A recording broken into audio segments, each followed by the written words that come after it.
sekalian, kembali bertemu dalam mata pelajaran sejarah peminatan bersama Ibu EKG. Dan kira-kira ini sudah pertemuan keberapa ya? Mungkin anak kami bisa langsung cek di Google Classroom kita. Nah, Ibu menyampaikan satu hal, ada satu pepatah yang mengatakan life is never flat.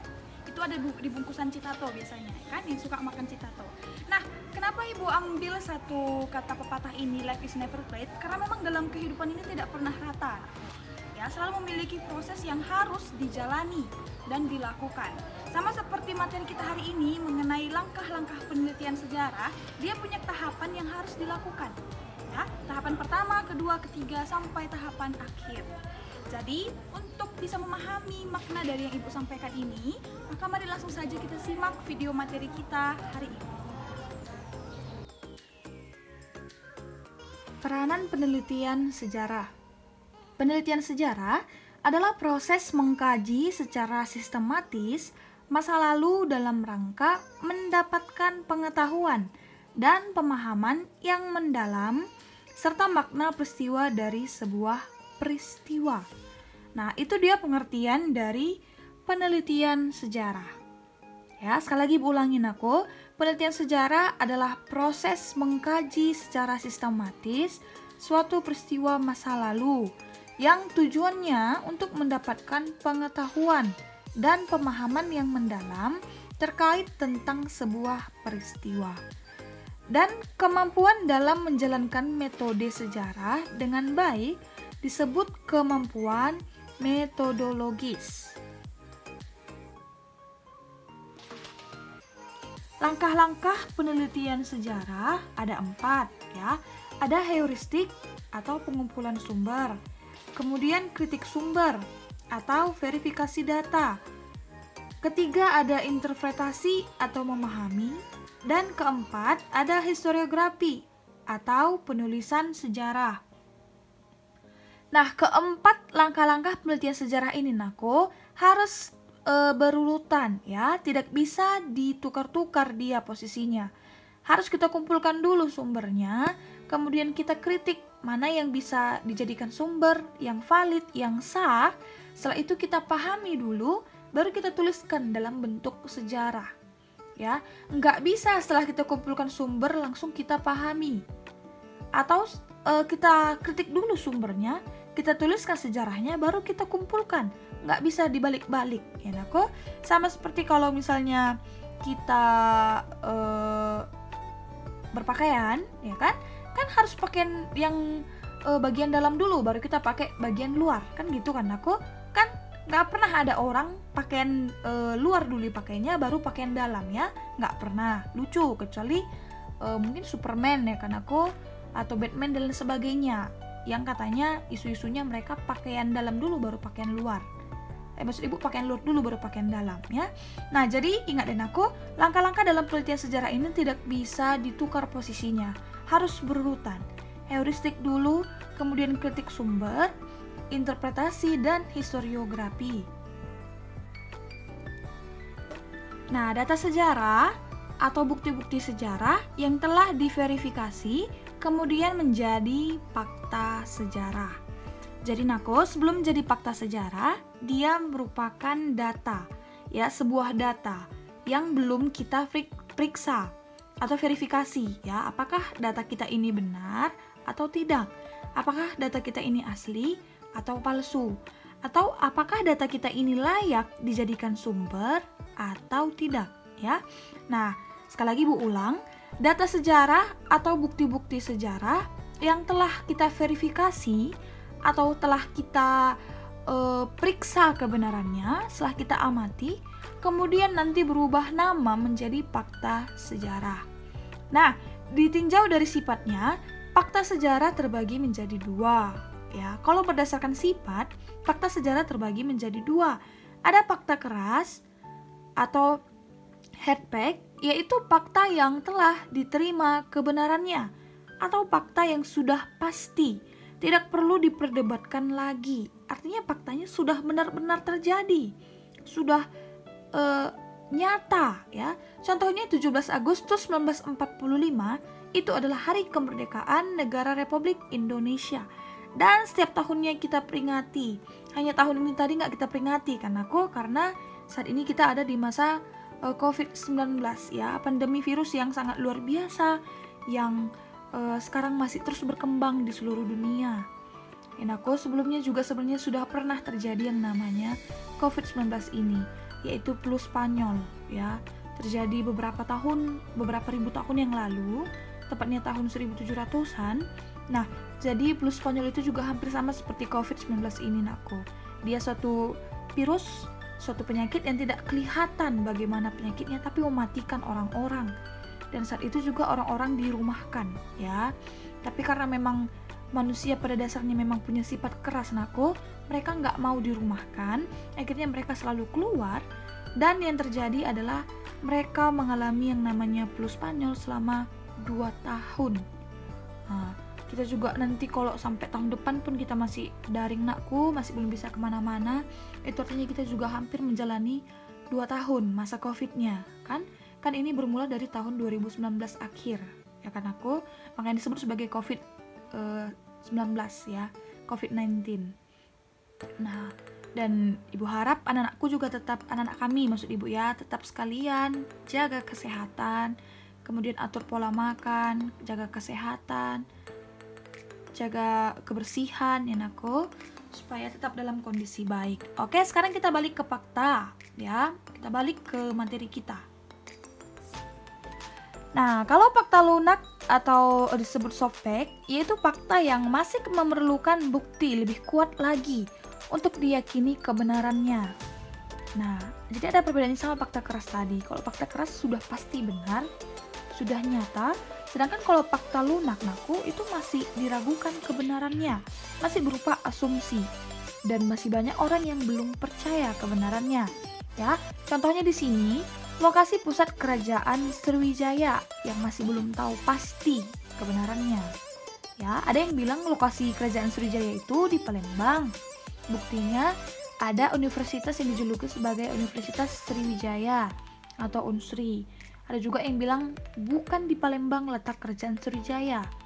Nah, jadi masih ragu kita kebenarannya.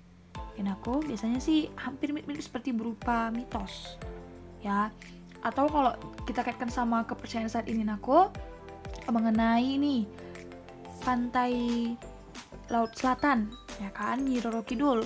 Banyak yang percaya memang dialah penunggunya, tapi banyak pula yang masih ragu apakah benar dia penguasa, atau memang kadang kecelakaan-kecelakaan yang terjadi kan, Aku misalnya katanya isunya kalau kita ke Laut Selatan tidak boleh menggunakan pakaian berwarna hijau karena takut nanti ditangkap sama penjaga Nyi Roro Kidul, ya kan.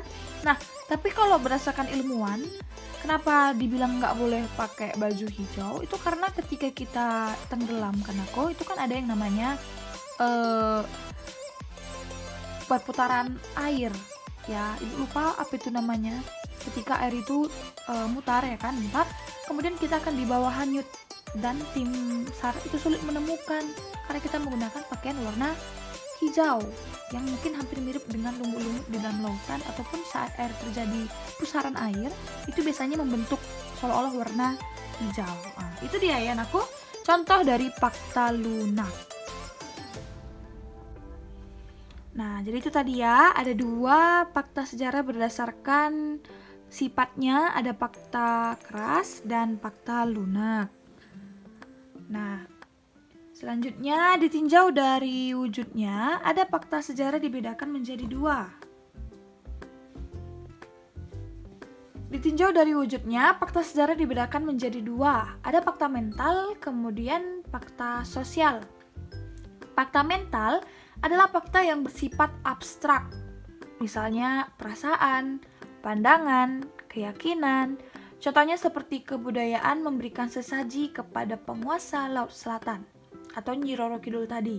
Nah, itu fakta mental, ya, Nakku, yang sifatnya abstrak, artinya tidak kelihatan karena dia berbicara mengenai perasaan, pandangan, keyakinan, pemikiran. Nah, itu kenapa kalau misalnya ada orang yang sakit tapi tidak terlihat lukanya disebut sakit jiwa atau kelainan mental, ya. Karena yang sakit itu pikirannya, yang sakit itu perasaannya, yang sakit itu hatinya gitu. Dia tidak kelihatan lukanya, secara fisik dia tidak luka, tapi perasaan, hati dan pikirannya itu terluka, sehingga dia sering dijuluki sebagai orang yang sakit jiwa atau mengalami kelainan mental dan lain sebagainya. Nah, itu dia tadi arti dari fakta mental, ya. Dia bersifat abstrak, tidak kelihatan, tidak konkret. Nah, yang kedua ada fakta sosial, nakku. Kalau fakta sosial ini adalah hubungan antara manusia dan situasi masyarakat pada saat peristiwa terjadi. Nah, ini contohnya bagaimana cara raja mengatur agama masyarakat pada masanya. Kalau fakta sosial ini selalu berbicara mengenai hubungan masyarakat, nakku. Karena kita pun dijuluki sebagai makhluk sosial. Artinya makhluk yang tidak bisa hidup sendiri dan sangat membutuhkan orang lain. Ya, sejak kecil, nakku, atau nggak usah sejak kecil, ibu kasih tahu aja sejak kita lahir, ya. Ketika kita lahir, kita membutuhkan orang lain, ya, untuk menolong kita. Contohnya ibu kita saat mau melahirkan, dia butuh bidan atau dokter. Nah, jarangnya ada dukun beranak, karena aku nggak pernah lagi pun, ya kan. Kalau zaman sekarang ini pasti ketika mau melahirkan atau lahiran pasti ke rumah sakit, ya, ada bidannya, ada dokternya. Nah, setelah itu ada keluarga kita yang pasti merawat kita, kemudian juga merawat ibu kita. Nah, itu terus berlangsung, ya, sampai kita dewasa, sampai kalian sekarang, nakku, sudah gede, ya, sudah besar, sudah kelas 1 SMA, sudah punya pemikiran sendiri, ya kan, sudah mandiri. Sekalipun kadang kemandirian yang kalian gunakan itu tidak tepat guna, ya. Contohnya kalian punya hak boleh mengerjakan tugas atau tidak, tapi ada juga beberapa di antara kalian yang tidak mengerjakan tugas, sehingga kemarin pas kantor buku ibu marah-marah, ya kan. Ada ibu cubit, ada ibu tumbukkan, ibu marahi, ya kan, aku. Nah, itu kan karena hak pribadi kalian tadi, ya kan, kemandirian kalian tadi yang kalian salah gunakan, ya, aku. Dan ibu harap untuk seterusnya kalian tetap mengerjakan tugas dengan baik, ya, karena nggak akan mungkin seorang guru itu marah, aku, kalau kalian kerjakan tugasnya dengan baik, ya. Nah, selanjutnya kritik sumber. Nanti kritik sumber itu terbagi dua, ya. Ada verifikasi data, itu ada kritik internal dan kritik eksternal. Jadi kritik sumber terbagi dua, bukan hanya fakta yang terbagi dua, kan, aku, berdasarkan sifat sama berdasarkan wujud. Tapi kritik sumber juga terbagi dua, ya. Ada kritik eksternal dan internal. Nah, kalau kritik eksternal adalah kritik atau verifikasi terhadap keabsahan atau otentitas dan keakuratan dokumen. Dia lebih fokus kepada kelayakan, keakuratan data, gitu. Jadi kalau misalnya kita mengumpulkan sumber, kemudian ketika kita lihat sumber tersebut, nakku, dan yang kita pikirkan di situ, akurat nggak ya ini sumbernya, layak nggak ya ini datanya, itu kita sedang melakukan kritik eksternal, ya. Dan ini juga lebih ke berbicara mengenai keaslian data, gitu, ya, nakku. Kira-kira kalau misalnya kita bahas suatu permasalahan sejarah, yaitu mengenai ini aja, nakku, mengenai surat Super Semar, ya. Mungkin anak kami sekalian pernah dengar lah, ya, pasti, ya. Mungkin disinggung sedikit sama guru waktu SMP, ya kan. Nah, kalau kita bahas tentang surat Super Semar, yaitu surat perintah 11 Maret itu, nakku, kalau seandainya tulisannya itu ketikan zaman sekarang, ya kan, banyak jenis hurufnya, kemudian juga kertasnya putih bersih, tintanya hitam cerah, kira-kira kita yakin nggak kalau itu adalah surat Super Semar yang ditulis pada zaman Soekarno tahun 1960-an? Yakin nggak gitu? Kayaknya nggak yakin, kan, aku, karena kan kalau kertas sing zaman dulu itu kan udah pasti warnanya kuning, ya kan, nggak putih. Nah, jadi itu kritik eksternal. Kalau kritik internal itu adalah kritik atau verifikasi terhadap kredibilitas atau kepercayaan data yang isinya itu mengenai informasi apakah data tersebut dapat dipercaya atau tidak. Nah, kalau ini contohnya ketika kita wawancara, mungkin kita wawancara anak veteran, jadi dikasih tahu nih semua, anakku, bagaimana keadaan ayahnya yang seorang veteran pada zaman dulu. Nah, di sini kita mulai membahas mengenai benar nggak data yang disampaikan oleh anak tersebut, gitu. Bisa nggak dipercaya? Nah, ini nanti hampir sama seperti sumber primer. Ya kan aku? Itu sumber yang disampaikan oleh orang yang mengalami langsung atau menyaksikan langsung. Ya, tapi kalau berbicara mengenai anak veteran yang mengisahkan kisah ayahnya, itu lebih kepada sumber sekunder ya kan aku tepatnya ya, karena anak ini mendapat informasi itu juga dari ibunya, ya kan, bukan dari ayahnya langsung yang seorang veteran. Nah, itulah dia anakku ya. Kalaupun ibu bahas panjang kali lebar, kalian udah lupa lagi nih apa arti sumber sejarah, pengertian sumber sejarah, kemudian jenis-jenis sumber sejarah, kalian juga pasti sudah lupa ya kan aku. Jadi kita langsung aja masuk ke materi berikutnya. Nah, berikutnya interpretasi data. Jadi setelah diverifikasi atau setelah diperiksa kebenarannya, data lalu diinterpretasi, yaitu dirangkaikan berdasarkan fakta-fakta yang ada dengan sudut pandang peneliti. Jadi nanti nakku nggak heran kalau misalnya dalam satu buku itu berbeda penulis, berbeda sudut pandangnya.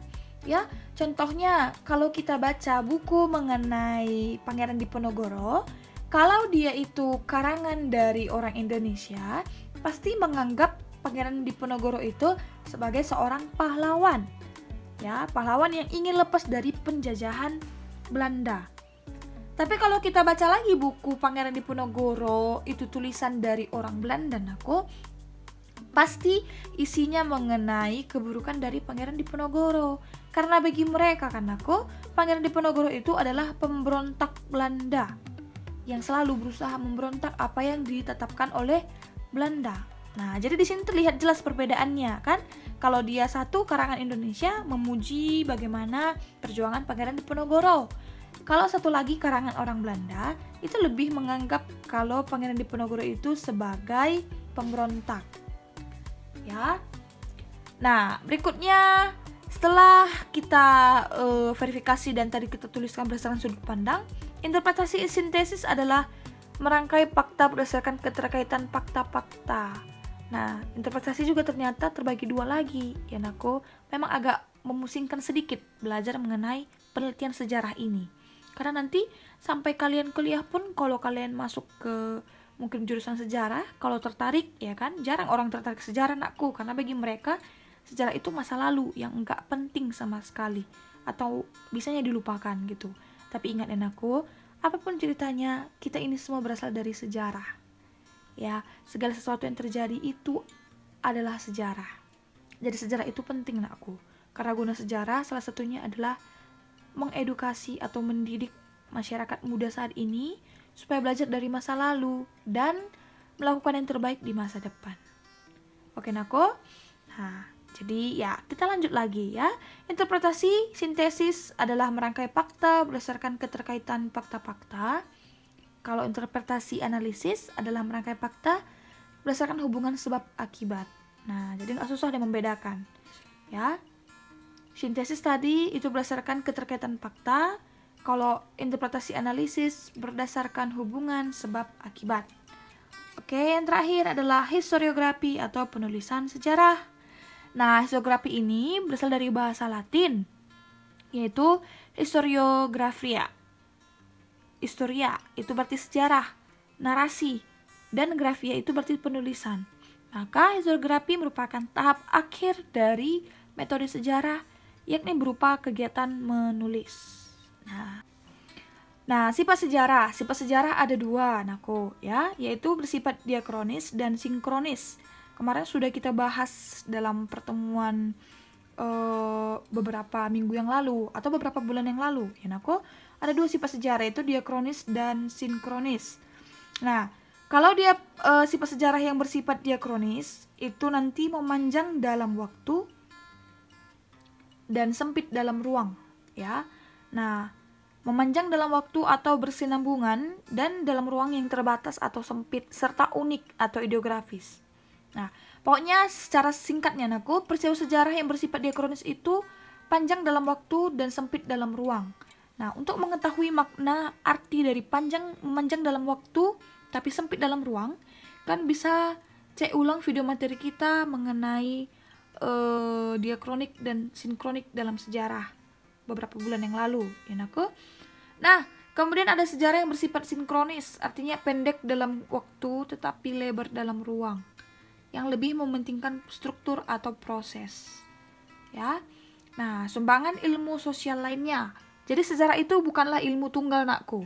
Dia masih memiliki kaitan dengan ilmu-ilmu sosial lainnya. Ya, karena setiap ilmu, Nakku, pada dasarnya nggak bisa berdiri sendiri. Ya, jarang ada ilmu yang independen atau yang sanggup berdiri sendiri. Bahkan tidak pernah ada. Ya, jadi sumbangan ilmu sosial lainnya untuk mata pelajaran sejarah itu ada ilmu arkeologi, ada sosiologi dan antropologi, ada geografi, ekonomi dan psikologi. Ya, itu dia.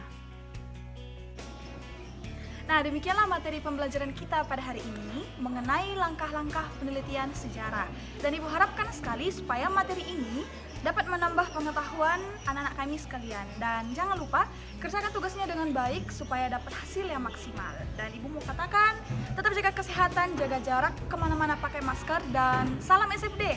Semangat, fraternitas, Dina. Sampai jumpa di pertemuan berikutnya. Tuhan Yesus memberkati.